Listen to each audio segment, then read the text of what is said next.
So gold வந்து பார்த்தீங்கன்னா presently ஒரு ஷார்ட் டேர்மில் வந்து பார்த்தீங்கன்னா டவுன் ட்ரெண்டை ஃபோக்கஸ் பண்ணிட்டு இருக்கு. ஸோ பிகாஸ் வந்து பார்த்தீங்கன்னா இந்த இடத்துல நம்ம ஒரு 5 டிரைவ் பேட்டர்ன்ஸ் வந்து பார்த்தீங்கன்னா நம்மளால் இந்த இடத்துல பார்க்க முடியுது. ஸோ அதில் ஆல்மோஸ்ட் வந்து ஒரு 1, 2, 3 அண்ட் 4 வந்து பார்த்தீங்கன்னா கம்ப்ளீட் பண்ணியாச்சு. இது 5th வேவ் வந்து பார்த்தீங்கன்னா ட்ரைவ் பண்ணுறதுக்கு மார்க்கெட் ரெடியாக இருக்குது. ஸோ இப்போ இந்த டார்கெட் கன்ஃபர்மேஷன் ஆகுது அப்படின்னா நம்மளோட டார்கெட்ஸ் வந்து பார்த்தீங்கன்னா நியர்லி 1977 அந்த ரேஞ்ச் டு டில் வந்து பார்த்தீங்கன்னா 1970 அந்த பவுண்டரிக்குள்ளே வந்து பார்த்தீங்கன்னா இதோட டார்கெட்ஸ் கம்ப்ளீட் பண்ணுறதுக்கு வாய்ப்பு இருக்குது. ஸோ இது வந்துச்சு அப்படின்னா நம்ம அடுத்து வந்து நம்ம பை என்ட்ரிஸ்குள்ளே போகிறதுக்கு உண்டான ப்ராபபிலிட்டிஸ் ஃபைண்ட் அவுட் பண்ணலாம். ப்ரெசென்ட்லி வந்து பார்த்தீங்கன்னா கோல்டு நீங்கள் செல் பண்ணணும்னு திங்க் பண்ணீங்க அப்படின்னா இந்த பர்டிகுலர் ஜோன் உங்களோட செல்லிங் ப்ரைஸாக இருக்கலாம். அரௌண்ட் வந்து ஒரு 2030 to 35 உங்களோட செல்லிங் ப்ரைஸ் நீங்கள் மெயின்டைன் பண்ணிவிட்டு இதுக்கு மேலே உங்களோட ஸ்டாப் லாஸ் மெயின்டைன் பண்ணுங்கள்.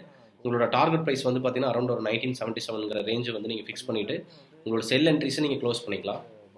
இந்த ஜோன் வந்துருச்சு அப்படின்னா அதுக்கடுத்து உங்களோட பையிங்ஸ் ப்ராபபிலிட்டிஸ் நம்ம ஃபைண்ட் அவுட் பண்ண ஆரம்பிக்கலாம். ஸோ இங்கே வந்து ரீச் ஆனதுக்கப்புறம் மார்க்கெட்டில் என்ன சேஞ்சஸ் நடக்குதுங்கிறத ஃபைண்ட் அவுட் பண்ணிவிட்டு அதுக்கடுத்து வந்து பார்த்தீங்கன்னா நம்ம நெக்ஸ்ட் என்ட்ரிஸ் என்ன பண்ணலாங்கிறது பிளான் பண்ணலாம்.